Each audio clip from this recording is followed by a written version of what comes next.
So instead of recording stuff today, um, I've decided to go live with all this stuff. And get this hair out the way. Anyway, grand rising to everybody. Grand rising, grand rising, grand rising, grand rising.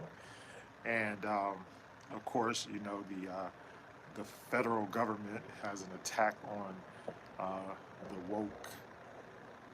It is pushing us towards back in the whole thing about the Christianity thing, which I, whatever. But and the funny thing is that these are people that have no idea about Christianity. All right, anyway, I don't want to, and I really should talk about that stuff. I don't want to seem, I don't want to seem negative. So yeah, I take all of that back. In fact, I need to be, and I've been, talking to my advisors and all of that kind of stuff, trying to make sure that this stuff would, that I can, because that's my problem. Like I'm trying to um, get myself in a better position spiritually, considering um, the political climate, and it bothers me because of my level of knowledge and my level um, of education. And so when I see things that I understand, because see, like the things like the Constitution and all that kind of stuff, I understand it. And I understand how it works, and because I understand it and I know how it works, so then when I see it being abused or not being used according to, even in spite of, despite of anything, I gotta kind of call it out. So that's one problem. And then the next problem is, of course, uh, being a spiritual person. Then I'm constantly in touch with spirit. So being a spiritual person, then because of what you are or what you know, you're held to a different standard, because the spirit uses those who, for lack of better terminology, he uses those people who actually want to be used, and even to the point of in your incarnation, or in your generation, people are um, people are changing and evolving constantly.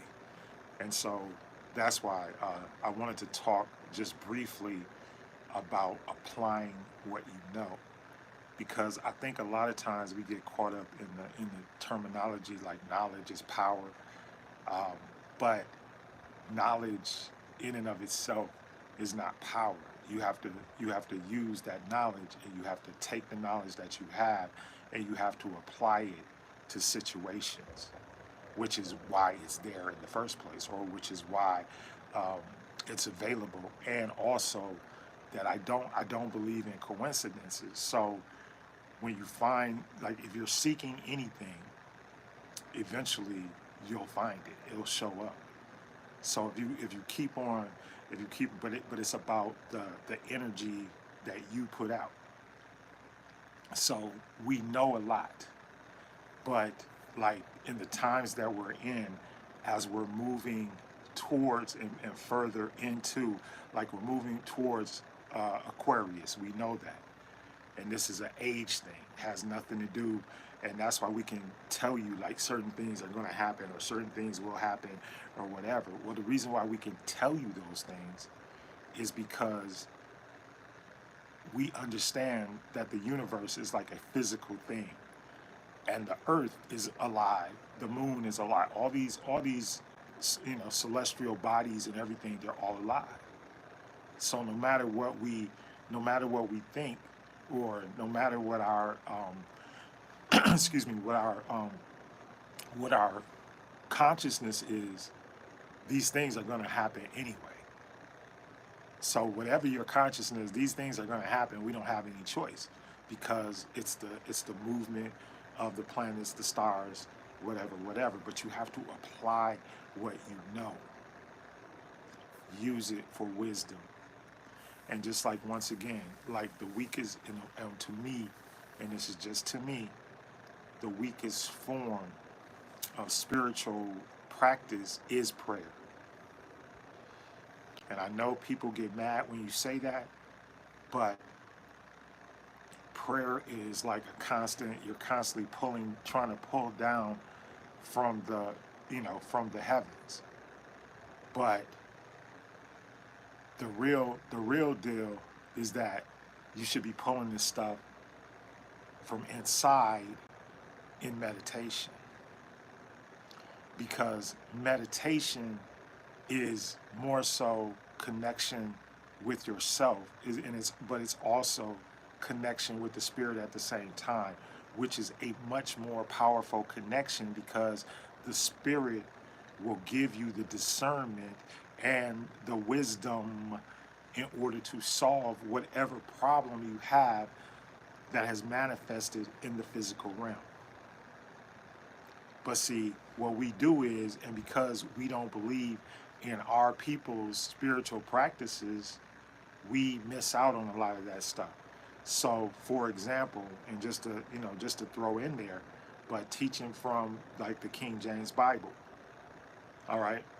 So even if you're teaching or you're whatever from that, the thing about it is that our spirituality, no matter what you understand about any other spiritual system, and here's the other thing, it's not for any particular race, creed, color, any of that. This stuff works for everybody.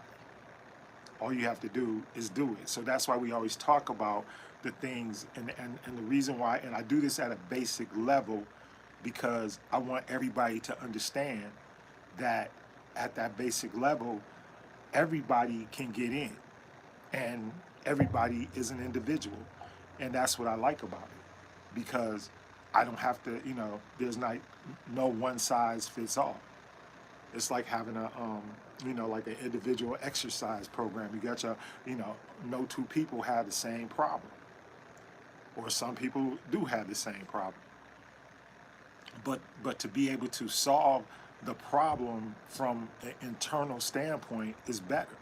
And every religious, excuse me, every religious book that I know, right? Every single religious book that I know says where does the temple or the house or the tabernacle, whatever language you use, right? Where is it? Where is the temple of God? It's inside. So if you go inside, what happens is you start going inside, you will realize, and you will also connect with spirit. And what will happen? Spirit, once you connect with spirit, right? You connect with spirit. Spirit is going to give you the wisdom and the discernment. Bam, but it's coming from within. And even the stuff when I was talking, and people get mad at me, I don't like to. I'm not trying. And this is, let me preface it like this: I'm not trying to put down anybody's religion, programs, nothing like that, because one of the precepts of our spirituality is that we honor everybody's spiritual practice, and we honor all altars. Whatever it is that you do that's spiritual to you, that helps you in the spiritual realm, that helps you spiritually, then hey, we're 100% for it, right? Bad hair day, no, I'm just joking. But yeah, so that's what we're trying to get you to realize, is that everything that you need is already, and this is some of the stuff even that you hear when you go to church, but a lot of it, the reason why they have it within the doctrine or the dogma of the church is because a lot of it was stolen from the Kemetic spiritual system and other spiritual systems throughout history. And basically what you had when you came to the King James Bible, what you have now is you have a hodgepodge of all different ideologies, religions, everything that have existed in the earth since the dawn of time. And So it is just that as a person that has studied and researched this stuff, I look at it differently, and so I look at original, like origins. So I want to know what's the origins of stuff. So if like, especially if you're new to being like in spirituality, and and everybody is like, oh, against woke and against woke. Well, for me, the definition of woke is the fact that you are on the path to spiritual enlightenment. Has nothing to me. It has nothing to do with esoteric knowledge or anything like that. It has to do with you know. So to me, woke is look. I'm trying to move up my energy levels, chakra or whatever have you. I'm trying to get up, right? I'm trying to go up the ladder so that I reach my highest point of enlightenment. And that's a self, and technically, it is a selfish thing. But here's the thing: under the concept of universal oneness, if I improve myself, if I improve myself, then I'm going to be better for the one. I'm going to be better for the oneness. And once again, this has nothing to do with um, has nothing to do with color, race, anything like that. That's not what it's about. It's about spiritual development, like going inside and developing yourself um, spiritually. So that's it. But everything else that's happening outside, most people, what we're doing is we're reacting to what we see on the outside. And remember that all of this stuff, right, is happening universally, in a timeline. Is happening simultaneously. So that's why the whole thing about, well, when you pray or when you ask the universe for anything, what, right? Um, you have to believe that it already exists. You already, because that's part of the matrix paradigm that we're caught up in. And here's the thing, and that's why I say woke is getting to those levels of enlightenment. The higher up the levels of enlightenment, and what the paradigm is trying to do is they're trying to push you into your lower nature. Everything. Everything within this paradigm is designed to drop you back down to your lower nature. Everything. This whole matrix, second, or I guess I should call it second matrix, that you, like, after you got through the birth canal or the cesarean, whatever, however you got into to take a breath, right? However you got here, then once you got here, it was like, then, because that's the problem that we have a lot of times with people that talk about, um, whatever have you, but it's too difficult. Life is very precious, and it's too difficult to get here for you not to believe that you are divine. You have to believe, and that's part of the whole going inside. You have to love yourself first. Self-love is the most important thing. That's why everything is what? Self-love, self-esteem, self-care, self-love. Treat yourself gently first. You gotta learn, we gotta learn how to love ourselves. Because the matrix, the paradigm, is designed to make you hate yourself. Even the consciousness of things that they teach you in church, sin consciousness, born into sin consciousness. Why is that? Why should that be your consciousness when literally your mind can go to like hundreds of levels of consciousness?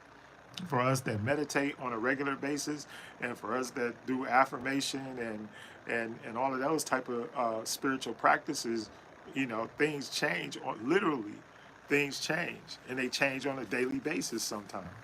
So when you look at things like that, you're like, you're like, okay, and before I started this stuff, it didn't work.